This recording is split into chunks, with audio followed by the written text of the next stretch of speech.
Welcome to the Rim Break Rodeo. We hope this video helps. You start by arranging tools and a clean workspace. This prevents lost parts and ESD damage. First, pry off the polished cover by pressing down and twisting counterclockwise until it pops free. Once open, remove the CR2032 battery so the device is inert. This reduces short risk. Make sure to place tiny screws in a labeled container. The goal here is safe access, so that you can proceed to the internal board without bending metal or breaking tabs, which would ruin the tag.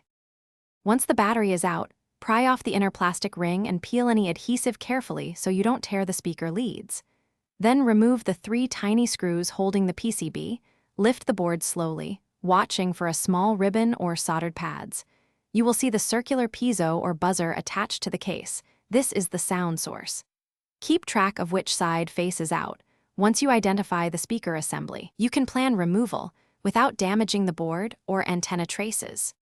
To eliminate sound, desolder the speaker pads or carefully cut the 2 speaker leads close to the component. This preserves the PCB and antenna. Work quickly to avoid overheating nearby traces. Once done, reinsert the battery and test. Press the AirTag to trigger sound. If silence confirms success, reassemble in reverse order, making sure gasket and cover seat properly.